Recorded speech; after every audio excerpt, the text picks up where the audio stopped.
Hello, friends. Welcome. Say hello, happy home.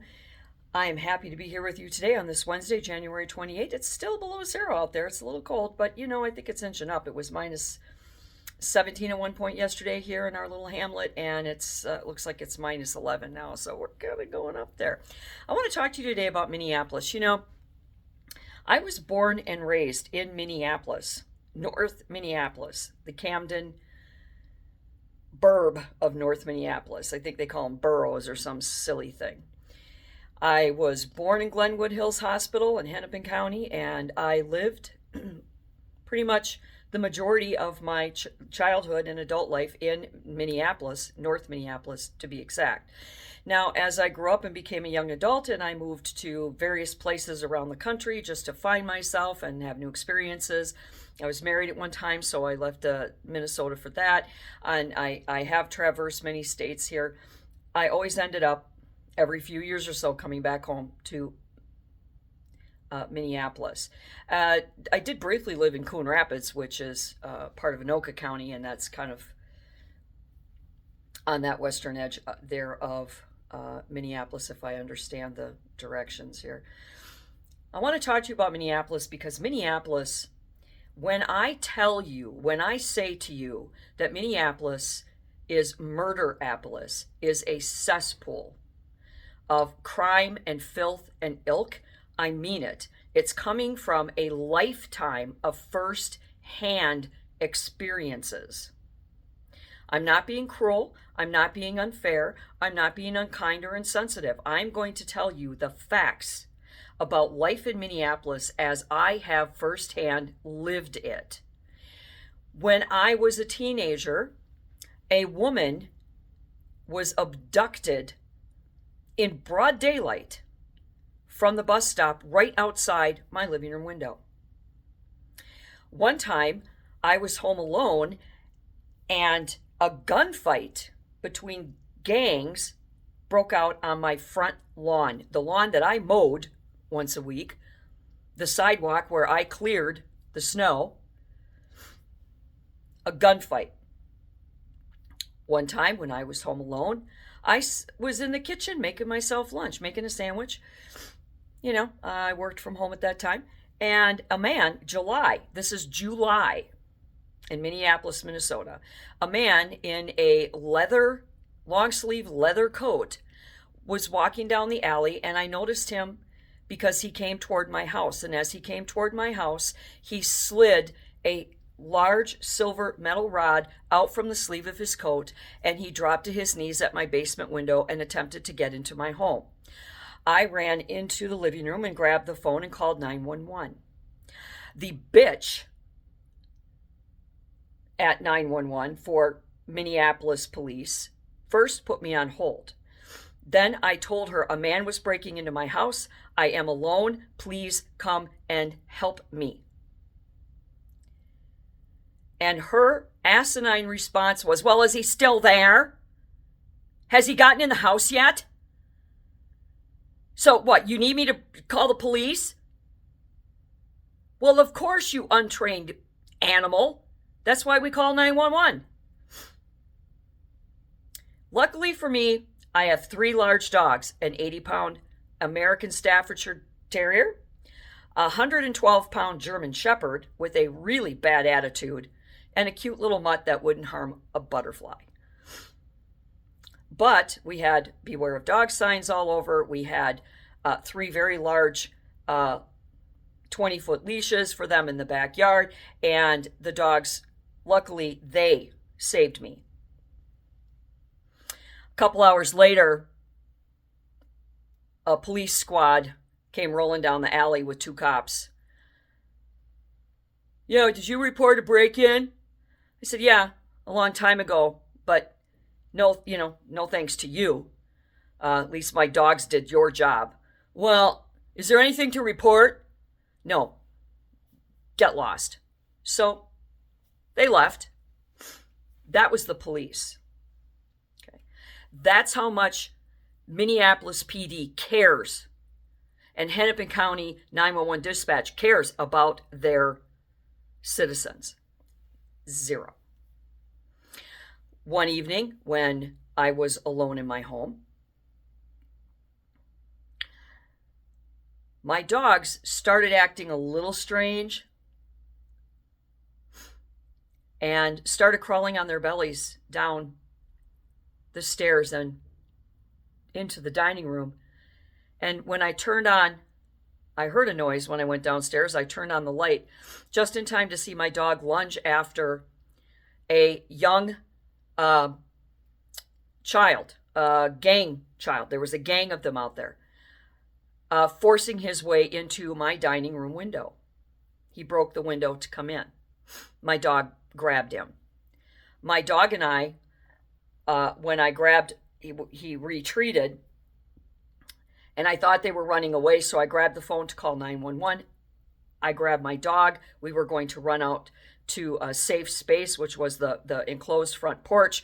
But when we got out there, we were met with the rest of this fucker's gang. Children, like preteen and teenage children. They assaulted my dog and I with rocks, with eggs. They busted the doorbell right off of my home. My dog had to go to the vet. Another evening, I'm sleeping in bed and I hear an odd noise, and I'm thinking, well, where's that noise coming from? That's in the backyard. Because my sister and I, we shared our home. There was about maybe 8 feet of grass between my back door and her back door. So we could literally open our windows and talk to each other. This noise was coming from the back window of her home. And I looked out, and there's an armed man, like had a handgun, and he was breaking in my sister's home. I called 911 to get somebody out there, and I didn't wait around for 911 to be stupid, so I hung up and attempted to call my sister and brother-in-law to let them know that there was somebody breaking into their home, and they wouldn't answer the phone because they kept their phone in the living room. This was prior to everybody, having cordless phones or cell phones lying about. One evening, while having, the usual evening stuff, I was cleaning up after dinner in the kitchen, and the windows to the kitchen faced out to the alleyway, which was the backyard, and something caught my eye, and there were several police officers with their guns drawn, flooding my backyard because some fugitive that they were after came running through my yard to get away from them. Armed men. And I was within a minute or so from opening the door and letting my dogs out into our backyard. I didn't know they were there. A home two houses away from mine exploded in the middle of the night because they were cooking meth in that house, and it blew up, shook every home for a block off the foundation. Residents had to be evacuated into city buses to another part of the city until they could clear the area. One morning at about 4:30 a.m., I'm walking my dogs before work in my backyard, and I see 2 men sitting in a car outside my front door, obviously up to no good. Now, I have a big mouth, and I confront criminals. I confront crime. I am not afraid of you. Just because you have a gun or a knife doesn't mean that you scare me. It doesn't mean that you have control over me. I refuse to play the victim. And I saw these fuckers, and I knew they were up to no good. So I put the dogs in the house, and I marched right up to their car. And I told them, I grabbed my phone after I put the dogs in. I went out, and I said, I've called the cops.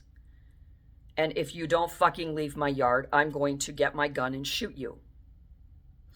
And one of them pulled up a very large, like not bigger than a handgun, gun that was sitting on his lap, and he's tapping the car with it, looking at me like and telling me I better mind my business. I said, you better move on. This is my home, and I've called the cops.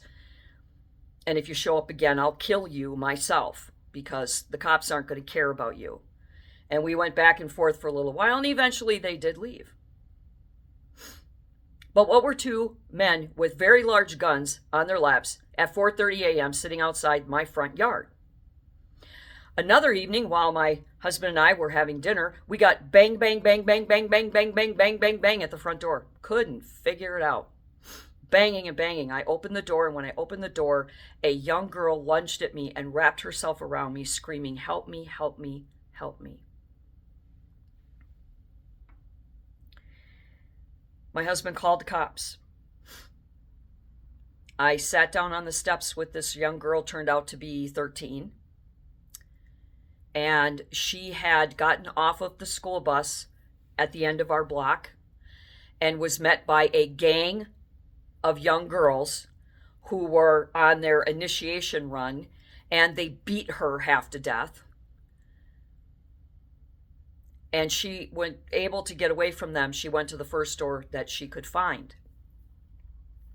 When the police arrived, the stupids sent 2 male police officers. These police officers were grabbing this girl, yanking and pulling on her. They were taking pictures of her. They were grabbing her shirt and trying to pull her shirt up and off of her in the front yard of my house in broad fucking daylight in North Minneapolis. She was traumatized. I got in the middle of them and the cops started giving me attitude that I was interfering. I said, "You are trying to undress a minor without her parents here in someone's front yard. Who do you think a jury's going to side with?" "Well, would you like us to call an ambulance?" I said, "Yeah, you get a fucking ambulance down here." So they called an ambulance, and I said, "You tell 911 I want a female in that ambulance." Sure enough, they did send an ambulance, and a female was in there, and she was very comforting and very safe for this poor young girl. And the cops knew who it was. When she described them and explained what happened, they said, "Oh, yeah, we've been tracking that gang for a while." "Oh, really? Really? You're such a good cop. Such a good cop." So when I say Minneapolis is a cesspool, when I call it Murder-apolis, I'm actually meaning it literally because of my lived experience there. And some of those incidents happened when I was a young adult, and some of those incidents happened when I was a child growing up across the street from the house I lived in when I was a young adult.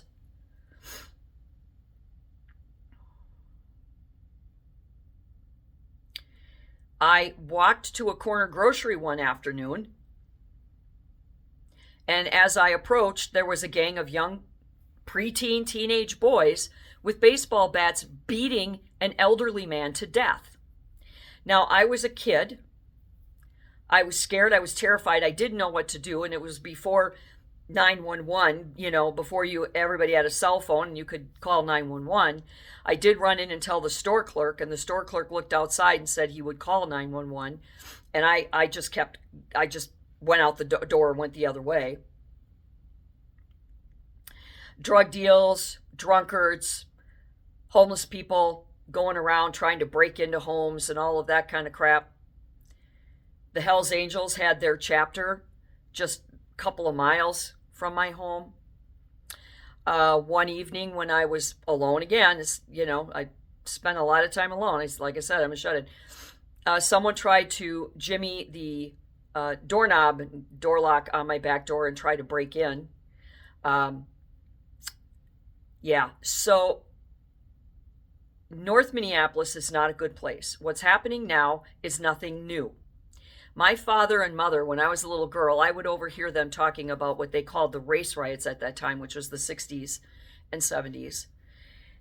And my dad would talk about his experiences being a truck driver, where he would pick up his loads and drop them off in North Minneapolis and South Minneapolis, and also that he was a industrial janitorial specialist for Munsingware and other areas in Minneapolis, like the heart of Minneapolis. So he had a lot of firsthand experience. And when my father would talk about the violence, guns going off over the hood of your car while you're driving down the road, people scattering, like ants to Dawn dish soap. I believed him, and he meant it. This was a terrifying place to live, and it never, ever ended. Minneapolis is a blemish on the state of Minnesota. Now, I've been told that in the early part of the 20th century, the 20s, 30s, 40s, 50s, Minneapolis was this opulent jewel of the nation where people flocked to live and experience and be a part of. They would drive down the roads that were veiled with trees covering Lyndale, and the Victorian homes that were pristine and neatly manicured, and it was a beautiful place. But something happened in the 60s. The Civil Rights Movement. The Civil Rights Movement did not cause Minneapolis to go rogue. The Civil Rights Movement was necessary. It had to happen, as violent and ugly as it got here, because the people here in Minnesota do not understand how to peacefully protest and be a part of something that happened in the Deep South. They all here in Minnesota decided to go with violence instead, aggression and violence. So that's nothing new.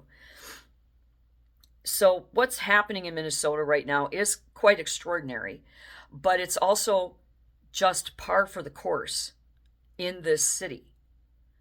It is an ugly, ugly hellhole to live in. Sometimes you find yourself being forced to live there and not have any other choices due to, job transfers, finances, whatever.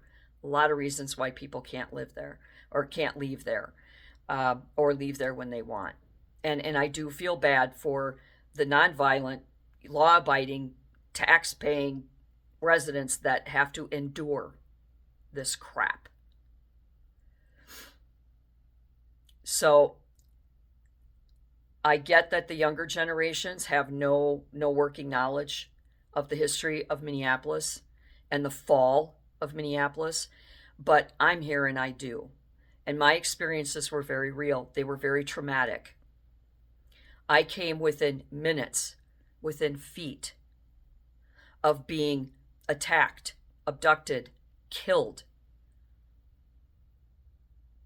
in my own home where I should feel the safest. So if anybody out there wants to defend the rioters and so on, go ahead. I won't, because I know that they are part of a toxic, poisonous environment. And it will not get any better until you remove the bad guys completely, which is what ICE is doing and Border Patrol is doing. Now, Mayor Frey, for context, there is state and local and federal law enforcement agencies, many, many tiers of many, many agencies. ICE has been around for, I think over 100 years. Border Patrol's been around since 1924, so that's 102 years or whatever. So these agencies are not new. They have been put in place for 100 years or better, and they have a specific purpose, and they have been operating fully in all of the cities throughout our entire nation since their inception. They're nothing new. ICE raids, warrants being issued and executed by ICE and Border Patrol, this is nothing new. It has been going on since before our grandparents were born. This is nothing new. So for these rioters and these agitators to make such a drama about what's happening there, they are the problem. They are at fault. They are the cause. They are violating state and federal laws. And when Jacob Frey comes out and says, we're not going to cooperate with law enforcement. We're not going to enforce federal law. Well, of course not, you fucking idiot. For one thing, you're just a stupid, no-count mayor. You have you barely have the authority to dictate the color of the sidewalk in your cities. You should be embarrassed and ashamed of yourself for saying you're the mayor of the worst city in the United States of America, and you don't have any authority with federal law enforcement. So please, anybody out there who thinks they're going to believe, oh my God, Frey says we're not going to do it. Yeah, fight the man. Well, you're dumb and you're stupid because he has no authority. And this has been operating under his nose and every mayor's nose since the beginning of time. So the problem is we have Marxist, communist, socialist mentality in our government body right now, and they are the agitators. They are the criminals. They are in the wrong. And if you take their side, you too are in the wrong. Peaceful protesting is not what's happening out there.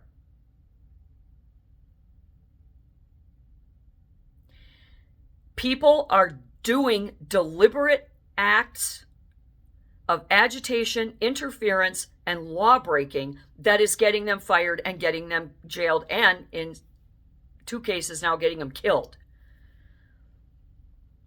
They were not innocent people who were there at the wrong place at the wrong time. They were deliberately, knowingly, and consciously putting themselves there because they believed Frey and Walz when they said, we are going to fight this. This is wrong. This is illegal. It's not. They are lying to you. They are liars. I am telling you, look up the laws. Take the time to look up the law because they are lying to you. Minneapolis is a cesspool. It is not a jewel.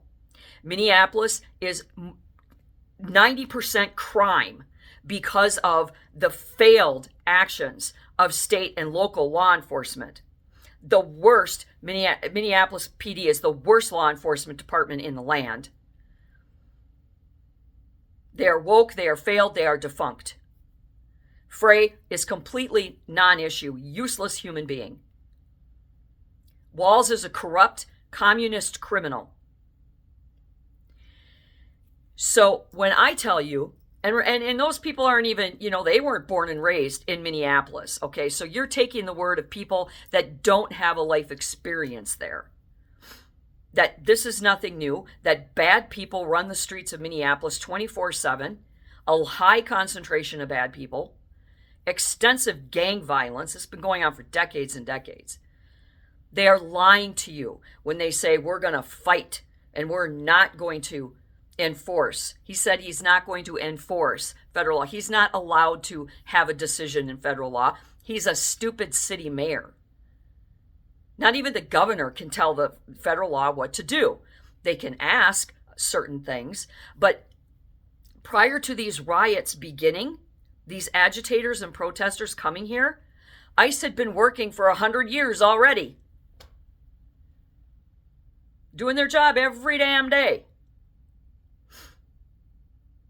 But because of Walz, because of Frey, Ellison, and Omar, they brought attention to a situation that has been going on since, like I said, their grandparents were born, because they hate Trump and they're all a bunch of communists. And they are trying to overthrow our government, one city, one state at a time. As far as Minneapolis goes, somebody can drop a bomb on it and burn it to the ground as far as I'm concerned. We will be a better state for it. They are an embarrassment. And I will never, ever set foot in Minneapolis again if I can avoid it at all cost. I hate that place. It brought me nothing but pain and heartache and put me in danger more times than I can count. It is a failed experiment. It's time to put the lid on it, tape up that box and throw it up on a shelf and be done with it. And until next time, do good and be good.